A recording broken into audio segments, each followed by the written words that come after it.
Es un privilegio para mí poder dirigirme a ustedes hoy en este evento que conmemora y recuerda a mi maestro, el profesor Patiño, con quien tuve el privilegio de trabajar en esta institución durante 20 años. El tema que me han propuesto para la presentación es un tema de investigación y me encanta que haya gente joven acá en el auditorio porque quisiera entusiasmarlos a mirar este tipo de investigaciones como algo que tiene mucho presente y mucho por venir. Voy a referirme a la relación que hemos venido encontrando entre el microbioma intestinal y la producción de cálculos biliares, algo que era realmente impensable hace unos años, de atribuirle a una enfermedad microbiológica el origen de la litiasis biliar. Pero así pasó también con el cáncer gástrico y con la gastritis, hasta que logramos encontrar una causalidad con el Helicobacter pylori y dejamos de operar estómagos, que era una delicia operar además de eso, porque la gastrectomía era de esas cirugías regladas, técnicamente hechas y fascinantes que tuvimos en nuestras manos. La Universidad del Rosario está cumpliendo este año, celebrando este año 370 años de vida y la Escuela Médica Rosarista también tiene 370 años de vida, como quiera que fue uno de los 3 programas con los cuales se inició la Universidad del Rosario, por eso estamos con este logo celebrando esa conmemoración.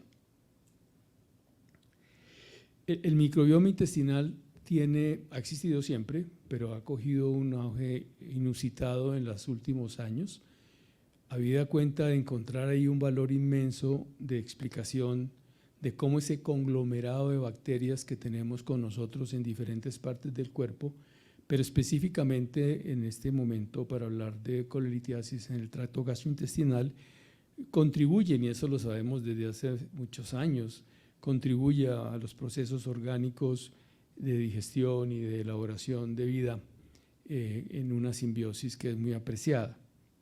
Sin embargo, lo que hemos venido encontrando es una relación causa-efecto entre la disbiosis, cuando esa simbiosis se rompe y el microbioma intestinal en este caso se altera, la producción de enfermedad en vez de beneficios para el cuerpo humano. Uno tiene un microbioma que es un patrón, una huella digital muy importante en su vida desde que nace. Y inclusive dependiendo de la forma en que nace, adquiere o no un microbioma particular. No es lo mismo nacer por parto vaginal, donde se adquiere un microbioma distinto, a nacer por cesárea, donde se adquiere otro tipo de microbioma. Y ese microbioma va cambiando a la medida en que uno envejece. El microbioma de las personas adultas mayores es completamente diferente al que pudieron haber tenido en diferentes etapas de su vida, o sea que es un elemento vivo, dinámico, que cambia completamente. Lo ideal sería mantener ese microbioma simbióticamente con nosotros y evitar desde todo punto de vista que entrara en disbiosis y que entrara en producir enfermedad. En el origen de los cálculos biliares, este es el diagrama de Admiral y Small para explicar las bases fisioquímicas de la litiasis biliar. Es del año 1968, o sea, es una conceptualización de cómo se producen los cálculos biliares muy antigua, pero muy reciente, y ahora con el microbioma vuelve a tener una vigencia enorme. Ese equilibrio entre las sales biliares, los fosfolípidos y el colesterol, ese balance de esas 3 fuerzas hace que la bilis sea líquida, pero un imbalance pequeño, sobre todo en el área del colesterol, hace que la bilis sea espesa o que la bilis tenga micropartículas o micelios y que produzca lo que en inglés se llama como sludge o barro biliar y posiblemente desarrolle litiasis. De manera que así como hay que mantener el microbioma en simbiosis, hay que mantener en equilibrio el triángulo de Admiral y Small para evitar que se produzcan cálculos biliares. William Mayo, en el año 1903, hace 120 años, publicaba en el Boston Medical and Surgical Journal este artículo que es de una visión premonitoria increíble.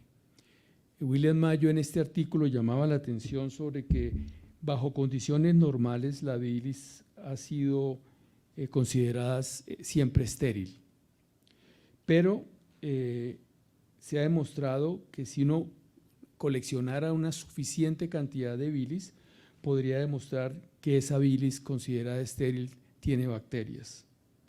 Y que es posible que esta atenuación del efecto infeccioso no produjera efectos sobre la pared de la vesícula biliar. O sea, William Mayo en ese año lo que llamaba la atención es que la bilis no era estéril bajo condiciones normales. Concepto que fue completamente olvidado. Para nosotros sigue siendo un dogma de que la bilis en vesículas normales es estéril. Y así lo demostró también Shendes en su artículo famoso por allá en los años 70 y otros que voy a mostrar que lograron concluir eso. Yo siempre me pregunto y espero que Roosevelt en la siguiente presentación lo aclare, entonces ¿para qué le pone uno antibióticos profilácticos a una colela? Que primero que todo no tiene herida, tiene unas incisiones muy pequeñas y segundo que todo la bilis es estéril. Yo voy a tratar de demostrar que no lo es. Langenbock también dictó un paradigma acerca de por qué había que operar la vesícula. La operación de la vesícula fue muy complicada de hacer en la época en que la anestesia no existía. Halsted, recuerden ustedes bien que tuvo que operar a su señora madre en su casa de Albany por un cálculo enclavado en la vía biliar y él mismo predijo que se iba a morir de lo mismo y 7 años después Halsted murió de exactamente lo mismo, de un cálculo enclavado en la vía biliar. Pero el advenimiento de la anestesia hizo posible el avance de la colecistectomía. Y Langenbock, por allá en 1800, decía muy claramente que la vesícula biliar había que operarla no porque tuviera cálculos, sino porque estaba enferma. Y estaba enferma porque se inflamaba, al inflamarse no se contrae, hace que la bilis se sedimente y precipita la formación de cálculos. Entonces, la gran razón de operar la vesícula con la litiasis no son los cálculos, porque para eso pues existió mucho antes de la colecistectomía, la colecistostomía, que era abrir un orificio para poder sacar los cálculos, pero quedaba la vesícula enferma. Entonces no tenía mucho sentido dejar la enfermedad y sacar las piedras. Ese fue un gran concepto y en eso nos seguimos apoyando. Hoy sacamos la vesícula porque está enferma y no porque tiene cálculos. Claro, sale con cálculos, pero está enferma. Y está enferma porque todos los análisis histopatológicos que hacemos demuestra que cuando hay cálculos biliares en la vesícula biliar hay inflamación. Inflamación de lo más simple a lo más complejo. Si siempre que hay cálculos biliares hay inflamación, la pregunta del millón es ¿qué fue primero? Si la inflamación produce los cálculos o si los cálculos producen la inflamación. En esta teoría del microbioma uno tiende a creer, como lo pensó William Mayo, uno tiende a creer que si las bacterias son capaces de ascender por cualquier mecanismo a la vía biliar y depositarse en la vesícula, las bacterias per se pueden producir la inflamación, pueden enfermar la vesícula, pueden hacer que la bilis se vuelva productora de cálculos y puede requerir, como lo dijo Langenbock, que haya que operarla porque está enferma. Y eso es un circuito completamente distinto a lo que hoy tenemos en el pensamiento, de que creemos que el imbalance del triángulo de Amberg y Small es lo que produce realmente los cálculos y hemos dejado a las bacterias fuera de control. Morris Steve, más recientemente, suscita otro debate al apoyar la teoría de Shendes. Attila Shendes es un cirujano que todos los que somos aquí un poco mayor conocimos, muy amigo de esta casa, ha estado aquí muchas veces en la fundación y lo admiramos muchísimo por todos sus estudios y su análisis quirúrgico de muchas cosas, poniéndole ciencia a la cirugía como debe ser. Decía, como dice Morris, que la bilis en condiciones normales es estéril. En el momento en que uno hace lo que hizo Shendes y lo que hizo Morris, de coger la bilis y cultivarla y no sembrar nada en las cajas de Petri, pues puede concluir que es estéril. pero en el momento del advenimiento de la secuenciación genómica puede concluir que tiene bilis, que esa bilis tiene bacterias, aún en condiciones normales, y ese es el trabajo que nosotros hemos venido haciendo junto con muchos otros grupos en el mundo. Yo pertenezco al grupo de investigación de microbiología translacional de la Universidad del Rosario, grupo que se llama MICROS, en el cual tenemos una línea de investigación sobre microbioma, y eso es lo que voy a mostrar en nuestros estudios, cómo están de acuerdo con lo que en otras partes se dice, de que ya en el análisis de secuenciación genómica del ADN, de los cálculos, de la bilis o de la vesícula de pacientes enfermos con colelitiasis, hay bacterias, que obviamente no se pueden ver en un simple cultivo microbiológico, lo cual los estudios de Shendes y los estudios de Morris pues pierden un poco de vigencia porque están haciendo estudios únicamente a través de frotis, de Gram, de estudios microbiológicos en los cuales, tal como Shendes lo dijo, no existe la posibilidad de detectar bacterias. Este estudio de Wu, publicado recientemente en el año 2013, fue el primer campanazo realmente muy honrado de mostrar que en la secuenciación genómica, uno en vesículas normales, sin ningún cambio histopatológico diferente a la colecistitis que suelen reportar los patólogos siempre que hay cálculos, colecistitis crónica, existe la posibilidad de detectar que hay bacterias. El microbioma intestinal tiene dos grandes grupos de bacterias, los bacteroidetes y los firmicutes, y ese balance de bacteroidetes y firmicutes implica unos cambios inclusive en la obesidad. La persona obesa tiene más firmicutes que bacteroidetes, e inclusive en los aportes nutricionales para corregir la obesidad se tiende a hacer con probióticos esa recuperación de ese balance. De manera que aquí lo que hace Wu es mostrar que los bacteroidetes y los firmicutes del microbioma intestinal tienen una relación disbiótica con la producción de cálculos biliares. Y es el primer análisis realmente en el mundo en el cual se puede demostrar por secuenciación que existe una relación de causa-efecto entre el microbioma disbiótico, no el simbiótico, el disbiótico, el que se alteró por algo, que hay que saber por qué es, y la producción de litiasis biliar. Volviendo al triángulo de Admiral y Small, hoy en día se sabe que hay tres componentes que hacen la formación de cálculo importante. El primero es la sobresaturación de colesterol, el segundo es el tránsito orocecal colónico disminuido con un aumento de la absorción de ácidos biliares. Los ácidos biliares tienen una acción microbiótica, microbiológica, antimicrobiana, inclusive en la producción de enfermedad infecciosa y en la circulación enterohepática de sales biliares. Eso lo sabemos, la mayoría de problemas de litiasis vesicular está dada casi en el 80% por una sobresaturación de colesterol. Por eso la mayoría de cálculos que extraemos de las vesículas enfermas son cálculos de colesterol, por lo menos en esta parte del mundo donde nos movemos. Pero las bacterias entran a ocupar un lugar importante en la entrefase entre la sobresaturación de colesterol y la producción del imbalance del triángulo de Admiral y Small, cosa que obviamente en los años 60 del siglo pasado no teníamos muy presente. El estudio que nosotros llevamos a cabo debe concluir el 21 de abril. Para esta presentación estuve con el grupo reunido esta semana, el miércoles, antier, porque estamos a un mes de concluir y esto fue un grant de la universidad, un big grant de la universidad.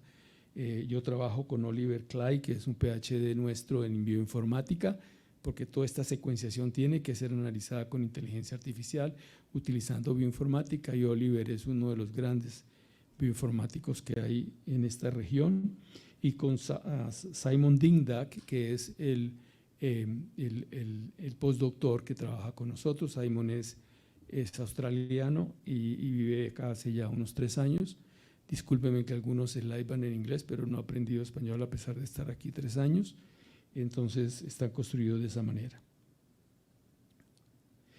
Tiene 5 objetivos este análisis de secuenciación genómica de los pacientes que estudiamos en el Hospital Universitario Mayor. Primero, hacer una búsqueda exhaustiva de lo que está publicado en relación con los factores etiológicos o factores que ayudan a producir litiasis biliar. Eso es algo que está bien conocido, pero queríamos analizar el estado del arte hoy en día, en qué vamos en el pensamiento etiológico de la litiasis. Segundo, hacer parte de una gran red mundial que está apoyada en el NCBI de los Estados Unidos, en el cual compartimos datos de lo que vayamos encontrando en esta área del conocimiento del microbioma y en esa subárea del conocimiento de la litiasis biliar. Tercero, revisar si existiera una metodología para investigar litiasis vesicular diferente al caso, porque obviamente ustedes comprenderán que aquí no podemos hacer nada en casos controles, es decir, no podemos tener una proporción de pacientes sanos a los cuales les hagamos una pequeña apertura para sacar bilis de la vesícula y hacerle secuenciación genómica, eso es éticamente imposible. Entonces no hay forma de caso control, no hay forma de caso, sino de caso a caso, es decir, de mirar los casos que tienen colelitiasis, el estado histológico, el estado microbiológico y el estado de secuenciación genómica de esos pacientes. En el cuarto, obtener muestras, como vamos a ver ahora, de 5 sitios diferentes del organismo durante la cirugía y una muestra de control y meter esos datos en la base de datos mundial del microbioma, que es un estudio más grande que el genoma hoy en día. Es decir, el estudio del microbioma tiene mucho más número de datos hoy en día que el del genoma humano. En cuanto a la base de conocimientos, no hay nada que haya cambiado, es decir, sigue siendo el genotipo, el medio ambiente, ha entrado el microbioma a jugar un papel importante en la producción de litiasis, sigue habiendo problemas étnicos, es diferente la colelitiasis aquí que en Chile, que en los indios Pima de Estados Unidos, que en Europa, etcétera. De sexo más en mujeres, de edad más en mujeres por encima de 40 años, de la obesidad concomitante, del ayuno, de la dieta, de nutrición parenteral. Eso no ha cambiado nada. ¿Qué ha cambiado? Que aparece el microbioma jugando un papel importantísimo como factores de riesgo para tener colelitiasis. Nos insertamos en la base de datos del NCBI, lo cual hace que uno pueda compartir y comparar sus datos con otros investigadores del mundo. Hemos hecho el análisis de qué es lo mejor y simplemente concluimos, como todo mundo lo ha hecho, que el caso a caso es lo único que se puede hacer. No hay forma de hacer caso control, no hay forma de hacer caso con hipótesis nula, es decir, con que no tiene microbioma biliar, que hay bilis estéril, no lo podemos hacer porque no podemos éticamente proceder a eso. Nosotros estudiamos 51 pacientes, tal vez sea la muestra mundial, creemos, por los análisis que hemos hecho más grandes, los estudios que hay en este campo de la colelitiasis son entre 20 y 30 pacientes, nosotros tuvimos 60 pacientes, de los cuales 51 fueron incluidos en el estudio, los otros fueron desechados por alguna razón que no cumplían el protocolo. Este estudio se hizo entre el 2019 y el 2021, hacer 51 casos de vesículas en Medellín es supremamente fácil, se hacen 140 colelabs al mes. Pero nos cogió la pandemia, ahí está el 19-20 que es completamente pandémico, entonces no había cirugía electiva en los hospitales y por eso nos demoramos 2 años en la recolección de esas muestras. Extrajimos ADN para secuenciación, ese ADN extraído se amplificó, fue analizado y secuenciado en la Universidad de Michigan. Tuvimos 2 momentos con el primer bache de microbiomas de secuenciación y al año siguiente hicimos con las mismas muestras una segunda para mirar la comparación de 2 baches distintas. Ya les voy a mostrar unas dificultades que hay con la secuenciación y con las muestras. Los sitios de bilis fueron sitios de entrada, como la placa dental, sitios de salida, como la materia fecal de los pacientes que entraron al estudio, y 3 sitios de la vesícula: la pared vesicular, la bilis y los cálculos. Los cálculos para nosotros son la arqueología de la vía biliar. Los cálculos son en donde uno puede encontrar toda la riqueza histórica de cómo se formaron. Es netamente arqueología biliar, porque los cálculos sí guardan la memoria del ADN de cómo eran antes de que se formaran, cuando eran micelios, cuando eran pequeños sludge, pequeño barro. Lo guarda ahí y queda ahí perennemente. Entonces, hoy en día una de las conclusiones que vamos a mostrar es los cálculos son la memoria histórica de cómo se formó la Luna a través de la tierra. Entonces no hay que desecharlos como estamos haciendo hoy en día, que los mandamos a patología y no nos queda para nada, excepto el de Santander, que sigue guardado por el profesor Patiño en la Academia Nacional de Medicina. Esos fueron los 6 sitios en los cuales tomamos muestras para el análisis.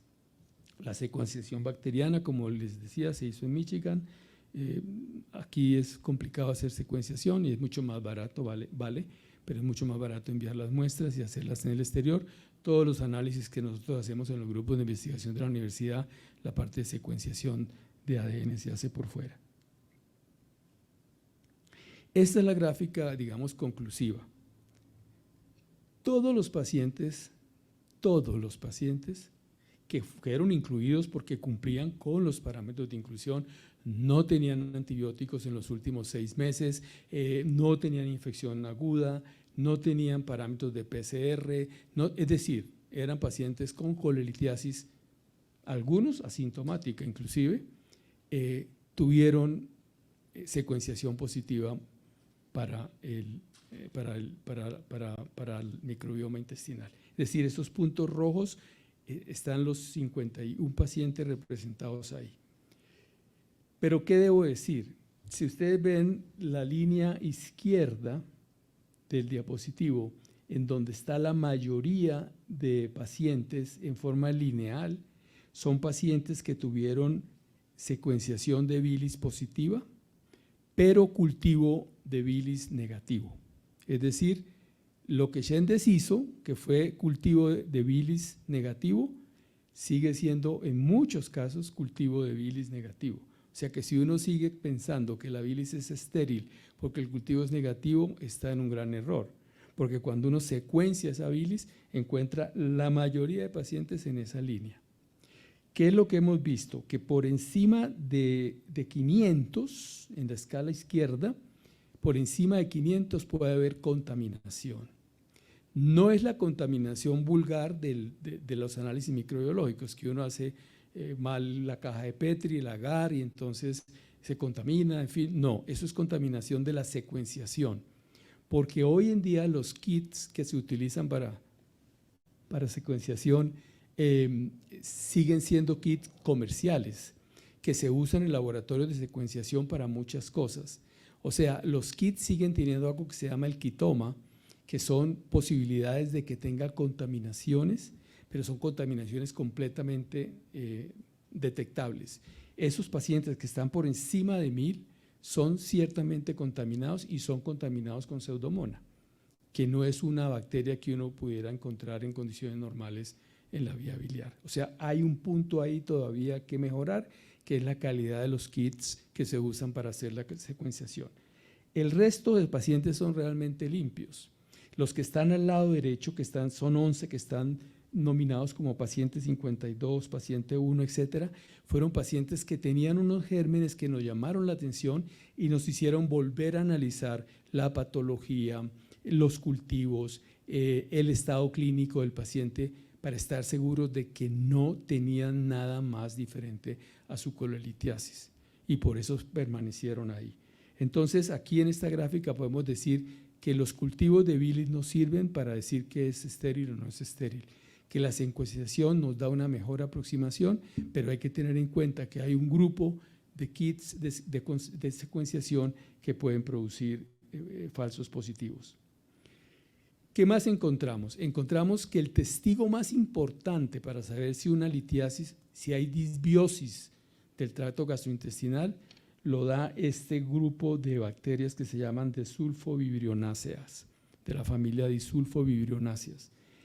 En el mundo se sabe que ese testigo, si aparece en materia fecal, en pacientes con colelitiasis, tienen relación de causa-efecto entre la bacteria, el grupo bacteriano y la colelitiasis. Fíjense ustedes que no es grande la concentración, es más grande la concentración de la prebotela, pero no está dado esto porque sea mayor el número de prebotelas que se aíslen, lo que hace la incidencia relativa. Lo que hace la incidencia relativa es el tipo de germen que se puede aislar en la materia fecal. Estamos lejos de decir que eso va a poder ser así, pero seguramente un examen de materia fecal, de microbioma de materia fecal de pacientes con colelitiasis nos pudieran dar, yo sé que suena loco, pero nos pudiera dar un testigo indicador de que ese paciente tiene una disbiosis gastrointestinal, una disbiosis de su microbioma intestinal que es ocasionable de la colelitiasis. Entonces, volviendo a Admiral y Small y volviendo al triángulo de las bacterias, encontramos que la bilis, cuando está en factores líquidos multilamelales, si tiene microbioma que influye en ella, se puede pasar a la fase sólida del colesterol, de cristales de colesterol y producir slush o producir cálculos. Para terminar los resultados, comparamos las frecuencias bacterianas en 5 sitios, encontramos estas pseudomonas y flavobacterios en algunos de ellos que se detectaron como contaminantes y están reportados en la literatura como tal. 11 pacientes tuvieron unos recuentos alterados que nos hizo volver a mirar toda la secuencia de obtención de muestras, pero fuera de eso no percibimos ninguna otra cosa. Y finalmente, cuando hay un conteo alto de bacterias de bilis por cultivo, se corresponde bien con la secuenciación. Segundo, el microbioma fecal se observó alterado en un número considerable de pacientes con colelitiasis, lo que le decía de los desvibrofuncionales. Tercero, la correspondencia de secuencia bacteriana en bilis, tejido y cálculos no siempre se corresponde. Se corresponde más la bilis con el cálculo, por eso hablamos de arqueología biliar. Cuarto, los cálculos biliares tienen la historia del proceso, valdría la pena concentrarse en ellos, que es lo que llamamos arqueología biliar. Quinto, la contaminación de los procesos y de los kits es un problema por resolver. Sexto, el uso de cultivo y la secuenciación es la mejor forma de contrastar lo uno con lo otro. Hacer secuenciación solo, sin cultivos no sirve, hacer cultivos solo sin secuenciación no sirve. Séptimo, en un alto porcentaje de pacientes con colelitiasis sin complicaciones, la bilis no es estéril. Contrariamos la posición de Shendes y le dejamos, doctor Roosevelt, la idea de ver si todavía siguen usando. Yo creo que ahora sí, yo era de los que decía que no se necesitaba, hoy en día creo que sí debería usarse. Y el número de pacientes que utilizamos en número 51 es la serie más grande reportada hasta el momento. Es la primera vez que presento estos análisis y me da mucho gusto que sea aquí y en este auditorio que lo pueda hacer. Muchas gracias.